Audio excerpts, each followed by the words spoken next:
All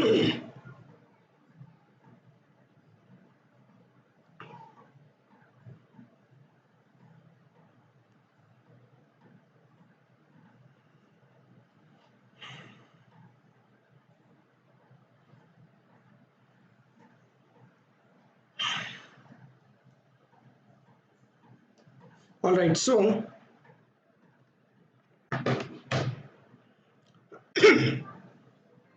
good evening, everyone. So, am I audible to everyone?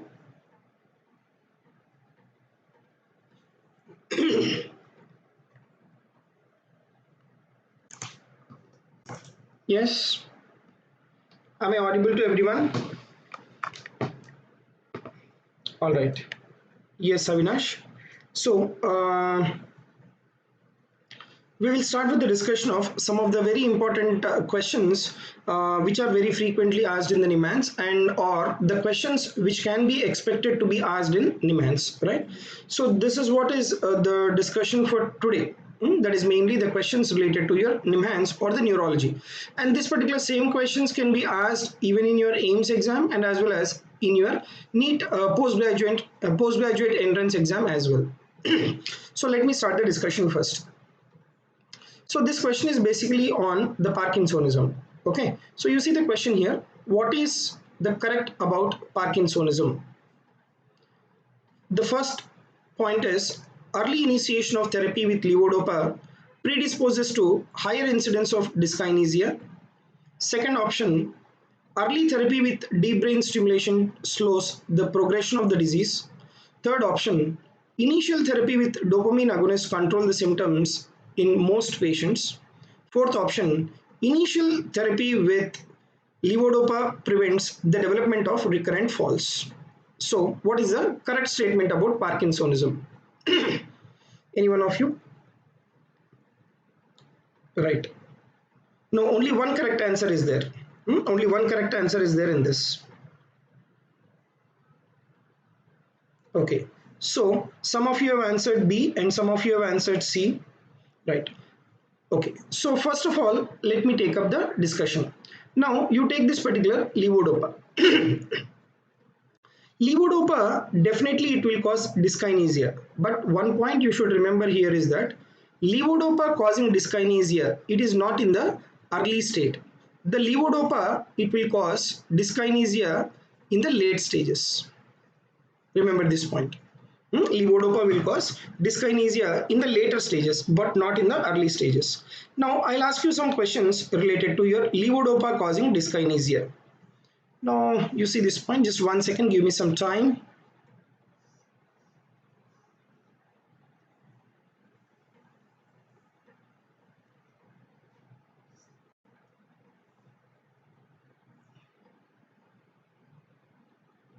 Okay, so now you take this particular levodopa induced dyskinesia.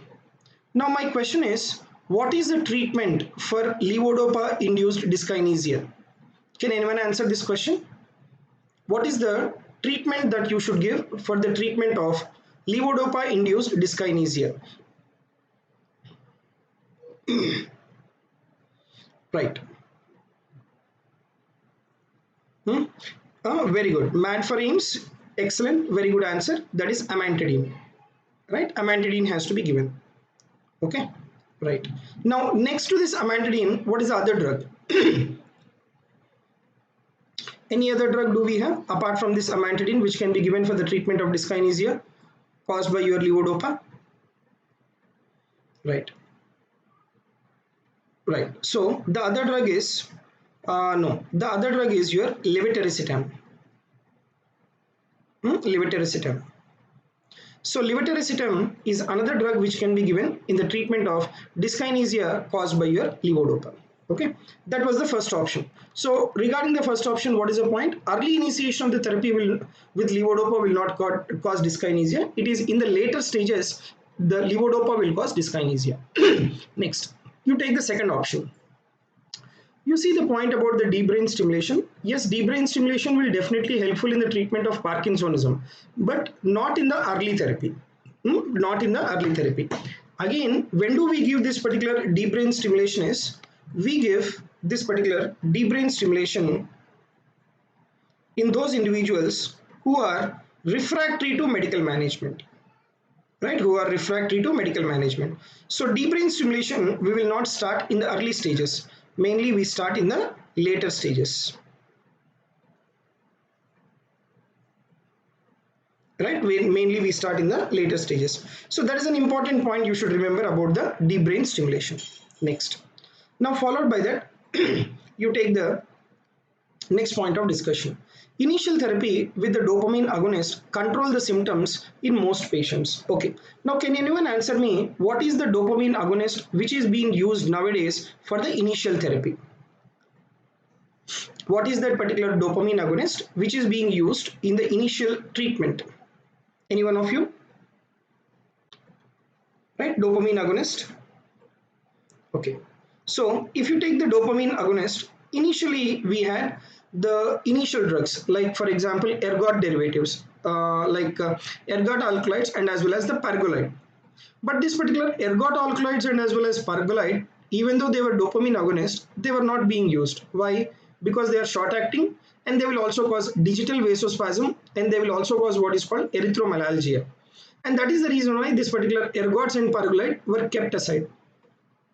And later came the drugs which have which even though they are dopamine agonists, but they are non-ergot derivatives, and these non-ergot derivatives are the one which are being used as an initial treatment. So what is that? Very good. So Dhananjay and as well as Avinash Mukherjee, both of you are correct. So what we are using nowadays is your ropinirole. Ropinirole, it is a dopamine agonist which is being used nowadays, and this particular digital vasospasm and all is very less with this particular ropinirole. So to this particular question, the answer is your C. That is the correct answer. Now what about fourth option? Initial therapy with levodopa prevents the development of recurrent falls is the incorrect answer. Levodopa is no way concerned with non-dopaminergic symptoms. Your recurrent falls and all, they are non-dopaminergic symptom. So, and the initial therapy with levodopa does not prevent the development of your recurrent falls. So, even your fourth statement is also incorrect statement. So, what is the correct statement here? Initial therapy with the dopamine agonist will control the symptoms in most patients is the correct answer. So, I hope everyone has understood this particular question. Is there any problem in this question? Any one of you? Right. So if you don't have doubt in this particular question, then we will move on to the next question. You see, this is one of the very important question. We have an 18-year-old boy and he is admitted with psychotic behavior, and on examination he is having dystonia and as well as incoordination also. Liver enzymes, they are elevated. Which of the following is the possible diagnosis? Yeah, that is what did I tell you regarding that fourth option? The levodopa will not prevent the development, will not prevent the recurrent falls. So that is what I have said you. So fourth option was an incorrect answer. Okay, right. So which of the following is the possible diagnosis? So the options are rheumatic chorea, the Westphal variant of Huntington's disease, Wilson's disease, and as Haller-Warden-Spatz disease. So what is the correct answer? Okay, so some of you have answered D, some of you have answered B, and some of you have answered C. Now, let me take up the discussion of all the individual symptoms or individual manifestations, like whatever the options have been given. So first of all, you take this particular rheumatic chorea, right? So what are the points related to rheumatic chorea? What you people should remember is, in case of rheumatic chorea,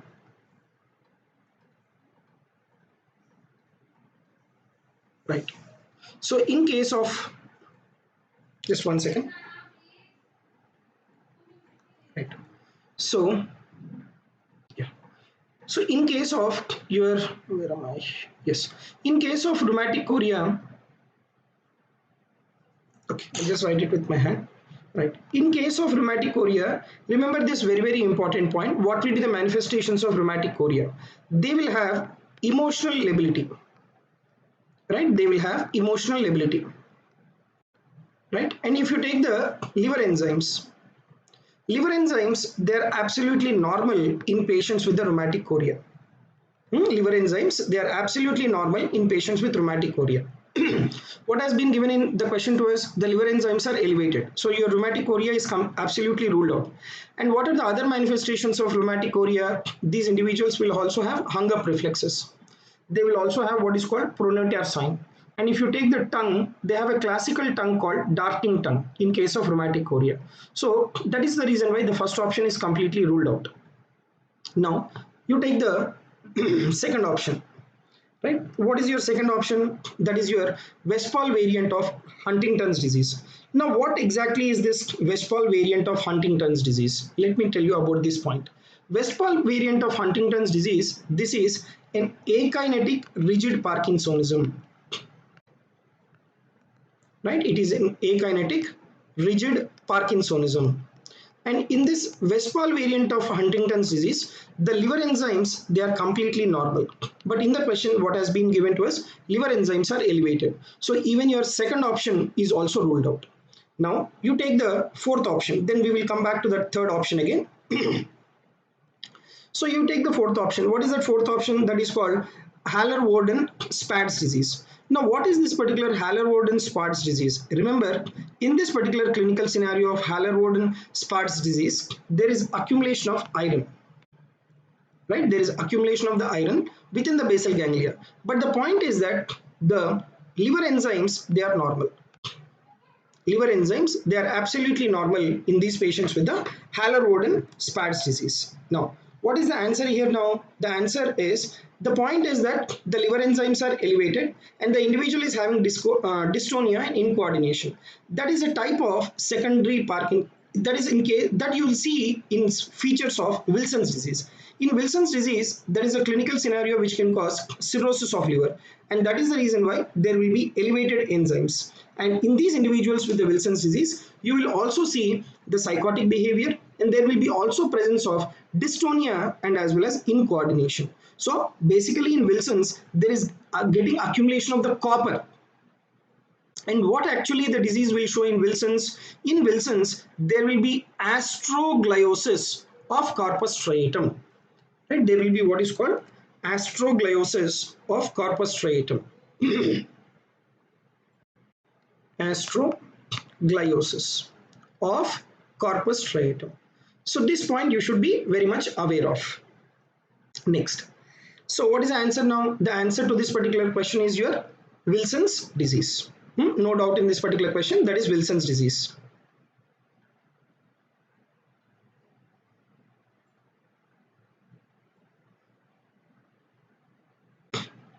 Just a second, please. Okay, now we will move on to the next question now. Right. So we have a 40-year-old man. I think everyone has understood the previous question. There is no doubt, right? Okay, right. So we have a 40-year-old man and he is brought to the doctor by his family for rapid intellectual decline. An examination shows fast semi-purposive movements within the hands. His father and grandfather has a similar illness. Now, what is the diagnosis? What is the diagnosis? Presenile dementia, Lewy body dementia, corticobasilar degeneration, Huntington's chorea. What is the answer? Okay, so MAD for AIIMS, you are correct, and even ATP, you are correct.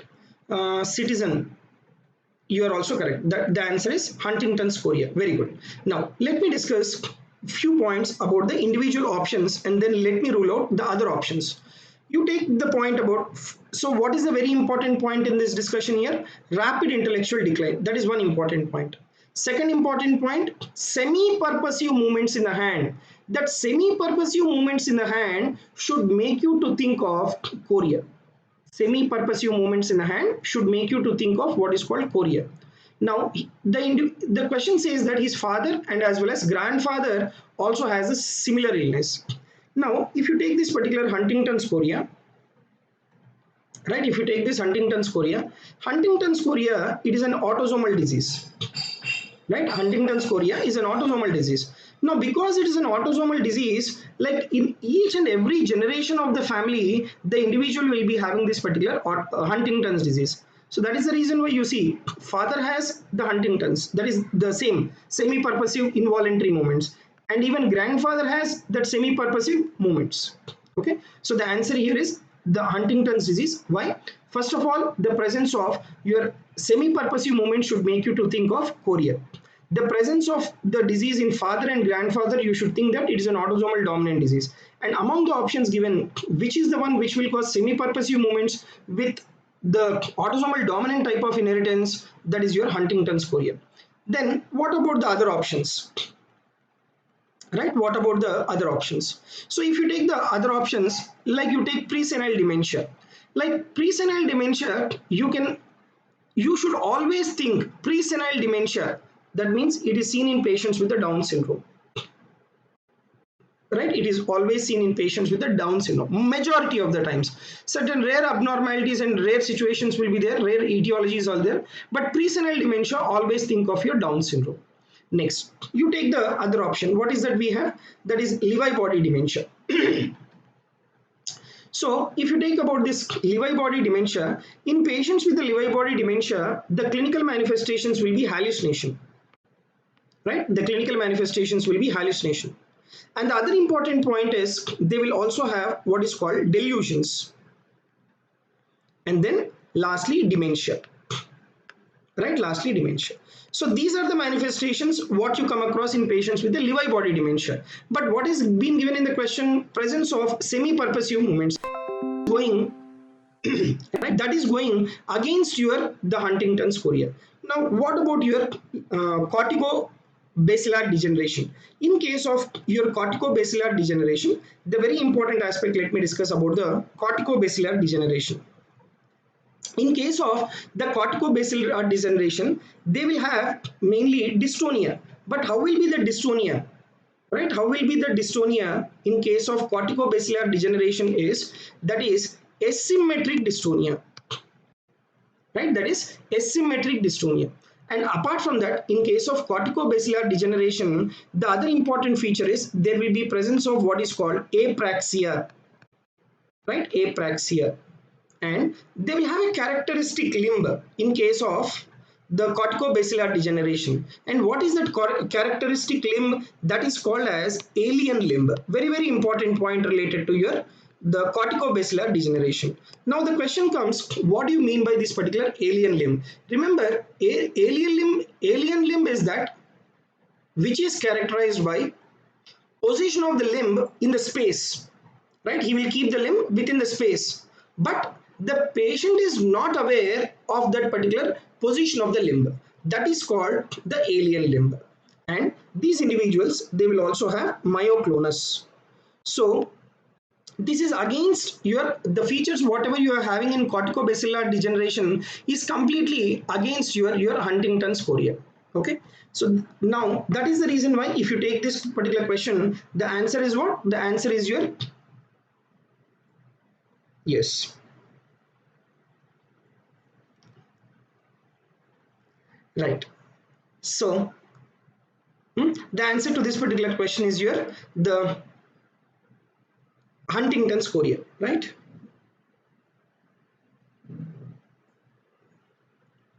Now we will move on to the next question. Yes. Yes, even Ramya madam is also interested in studying medicine. So that is why she is attending and answering the questions actively. Okay, right. Now we have another question, that is a 79-year-old male with Parkinson's disease presented to the emergency department after a sudden fall.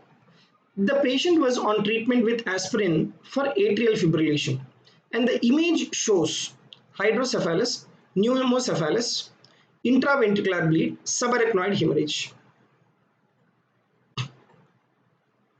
Okay, so Raghu Verma, you have answered as intraventricular bleed. Okay, I'll just show you how will be the intraventricular bleed. Right, so only one student has answered correct, that is Panda, and even Avinash Mukherjee. Both of you have answered correct. The answer is pneumocephalus. The answer is pneumocephalus.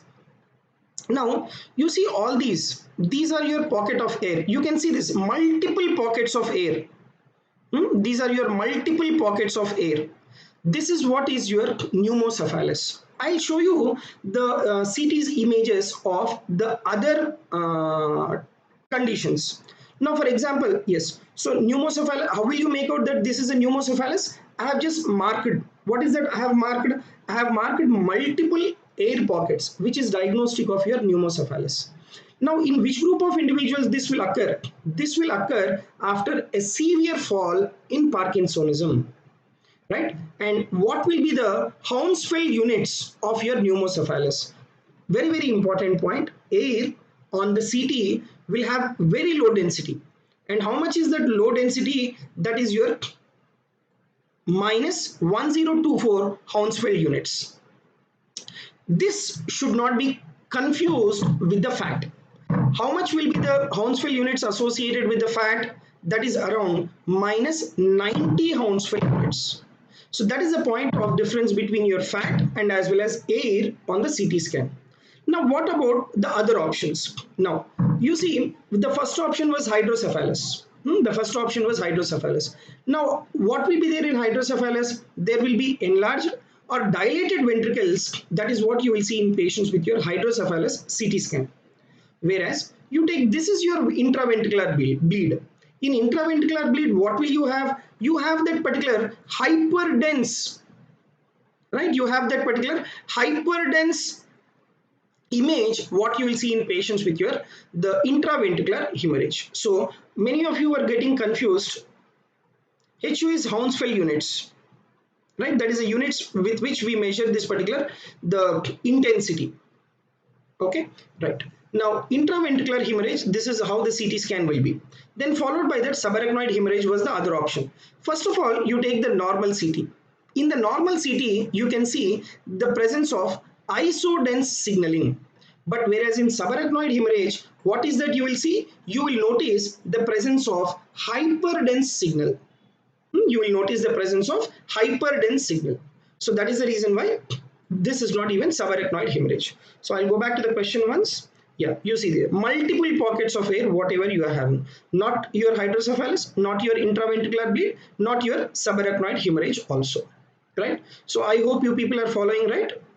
Any doubts in the questions like whatever we have discussed until now? Okay, so right, if you people don't have any doubts, then we will move ahead with the next question. Yes. Right. So you see the next question, very important question. Which one of the following cerebral blood flow pattern is likely in a patient with Huntington's disease? The options are hyperemia, right? The options are hyperemia to basal ganglia with reduced flow to other areas in the brain. Second answer, second option, bilateral reduction in the blood flow to the caudate nucleus. Third option, bilateral reduction in blood flow starting from occipital cortex and spreading anteriorly. Fourth option, decreased blood flow to the temporal lobes. So what is the answer to this particular question?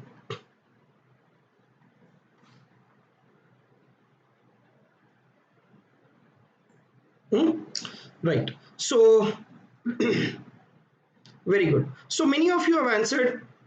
Right. Many of you have answered it as correctly. That is bilateral reduction in the blood flow to the caudate nucleus. But let me tell you a few points about this particular Huntington's disease and as well as the uptake. What are the imaging studies and all you will do? Let me discuss.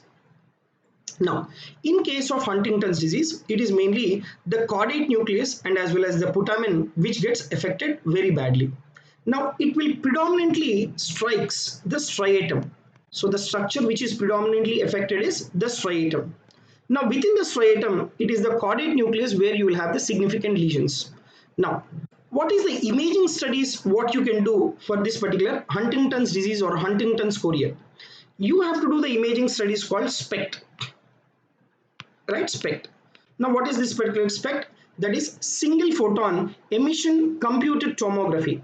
But what is the radionuclide substance we use in this? We use the radionuclide substance that is technetium 99M. What this particular SPECT will show? SPECT will show reduced uptake, or there will be reduction in the tracer uptake in the caudate nucleus and as well as the putamen. So one important multiple choice question, SPECT will show reduced uptake in caudate nucleus and as well as putamen. Next, the other imaging studies, what can be done is MRI. Right? Now, what does this particular MRI will show? MRI, right? What does this MRI will show? Now, this particular MRI, it will show the progressive atrophy of caudate nucleus. Right? It will show atrophy of the caudate nucleus. Now, what is the age group at which you will see this diffuse cortical atrophy? Mainly in the late stages of the disease. Right? Where will you see this particular diffuse cortical atrophy? You will see this particular diffuse cortical atrophy in the middle or late stages of the disease.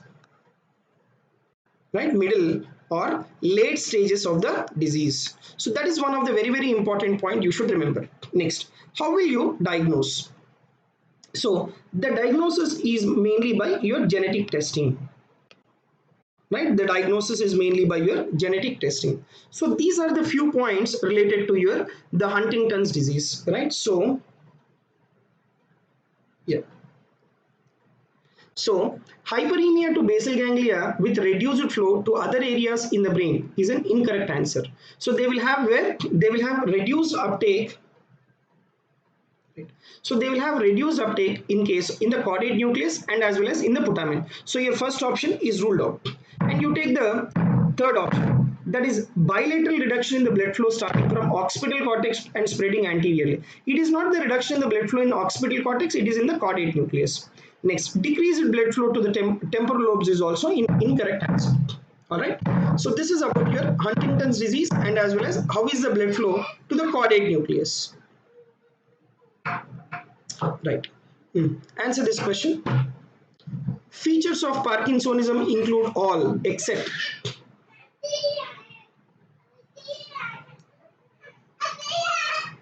Features of Parkinsonism include all except.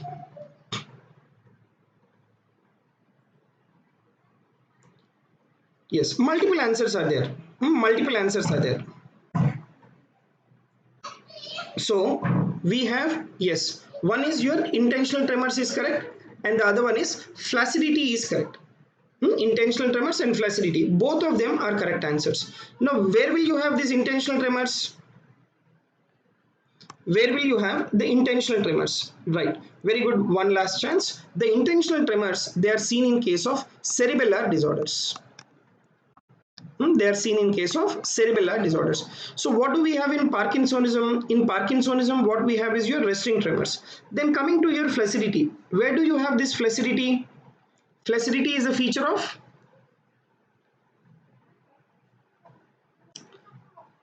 right. So remember this particular flaccidity, it is a feature of LMN lesion. Flaccidity, it is a feature of LMN lesion. It is not the feature of your Parkinsonism. Okay. Now this rigidity, it is a feature of your extrapyramidal manifestations. It is a feature of your extrapyramidal manifestations. So remember that, very important point. Okay. Now, can anyone tell me what is the difference between rigidity and spasticity? Difference between rigidity and spasticity. Any one of you?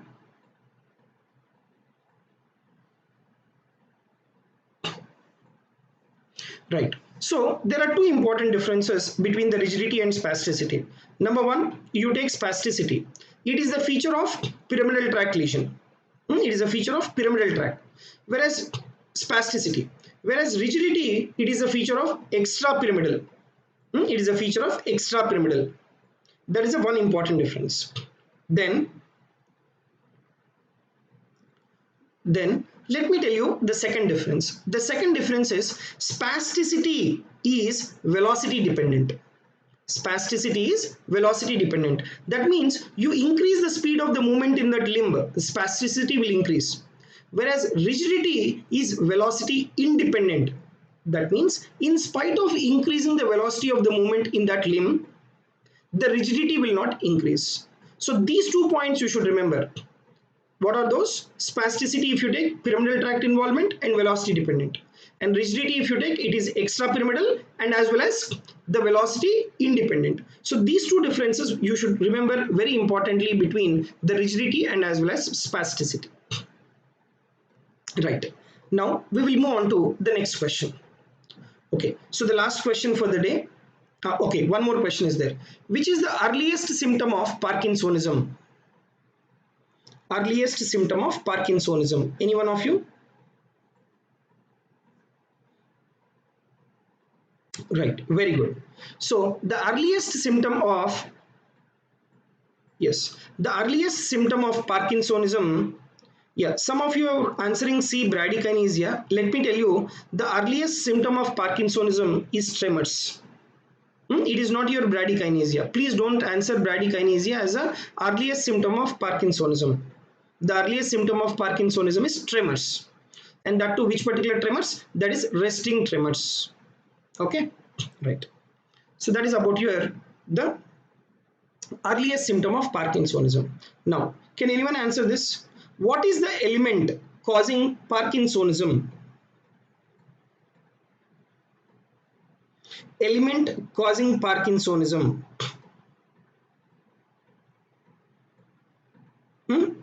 Yes. So some of you have answered manganese, some of you have answered copper, some of you have answered lead. Okay, anyone want to answer iron? No one has answered iron. Okay, let me tell you, this is a very important question. Single liner, always we think that lengthy question, clinical based question is tough we think. Remember, it is not the clinical based questions which are tough. It is your single liner questions which are tough. Single liner questions, until unless we are exposed to that question, we have read that point, we cannot answer. Clinical based question, at least some glimpses of interpretation will be possible for clinical based questions. Remember the element causing, okay, some of you have answered even iron also. Okay, very good. Right. Element causing Parkinsonism is your manganese. Take this point, very important point. Element causing Parkinsonism is your manganese. Okay. Next.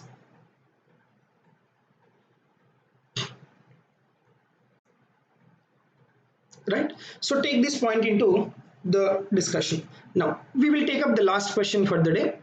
In a patient of Parkinsonism with intractable tremors, the most preferred site of deep brain stimulation: globus pallidus externa, putamen, subthalamic nucleus, substantia nigra.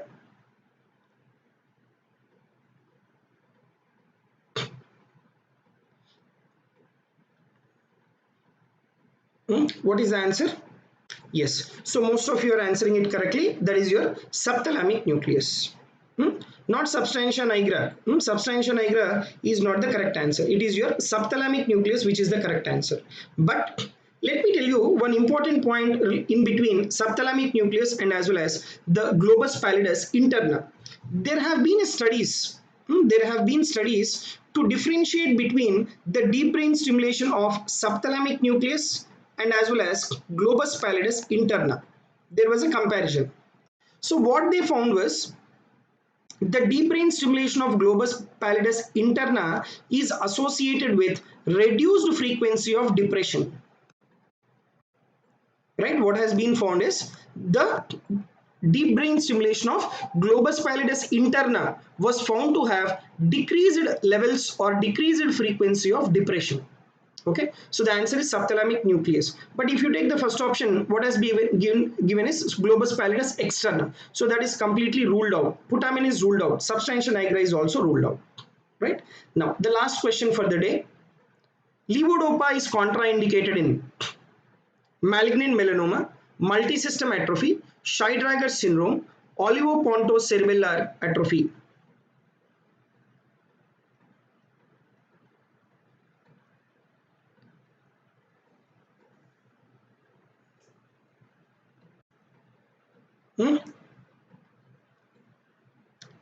Levodopa is contraindicated in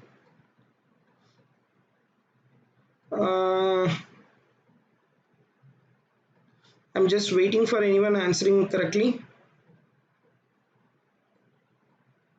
Yes, Avinash, you are correct. Very good. Very good, Avinash Mukherjee. So the answer is A. Malignant melanoma. Right? Now, yes, Avinash, can you tell me why levodopa is contraindicated in case of malignant melanoma? Avinash and as well as Darshini, you have also answered A. Yes, flash lol. Answer me why levodopa is contraindicated in malignant melanoma. Remember, your levodopa, yes, levodopa, it is a precursor of melanin. Levodopa can be converted into melanin. In malignant melanoma, already there is increase in melanin levels, right? Okay, so that point is also taken, that is tyrosine metabolism upregulated, and not only that, levodopa, it is a precursor of your melanin, so that can be converted into melanin, wherein the melanin levels further gets increased. So that is the reason why the levodopa is contraindicated in case of malignant melanoma. So take this point.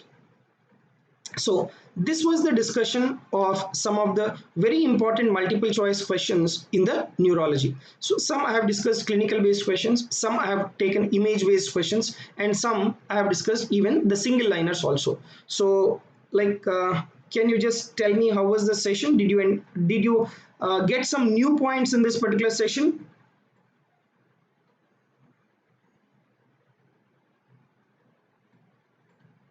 Right. So if you have definitely,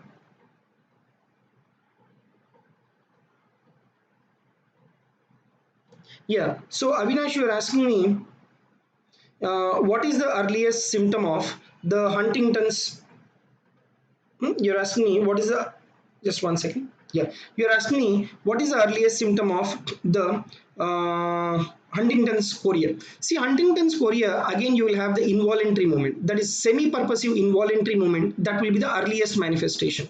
But what we were discussing was the earliest manifestation within the Parkinsonism, right? And in Parkinsonism, what is the most common cause of Parkinsonism? Actually, there are three causes of Parkinsonism: Parkinson's disease, secondary Parkinsonism, and atypical Parkinsonism. And if you take the Parkinson's disease, the earliest manifestation is tremors. Okay, right. Intraventricular bleed. So intraventricular bleed, I have shown you the image, right? Yeah, this is the image of your intraventricular bleed. You will have hyperdense lesion. You will have hyperdense lesion. What was the image in the question? You see there. That is hypodense lesions what you have in the question. But intraventricular bleed, how it will be? You can see the presence of hyperdense lesion. This is how you have to differentiate intraventricular hemorrhage from the pneumocephalus. Okay, right. Not the red arrow. Leave about this red arrow. Okay, mainly that white color, whatever you are seeing is that particular intraventricular bleed. All right. Okay, so I'll just wind up this particular session for now. Then I have some more upcoming sessions on the neurology, so I will come back to you with some of the new questions in this particular topic of neurology.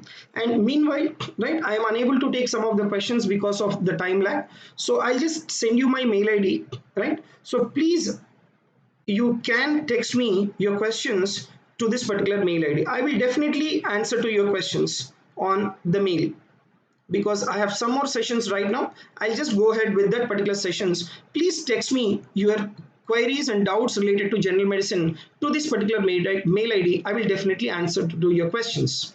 So thank you very much and see you in the next session.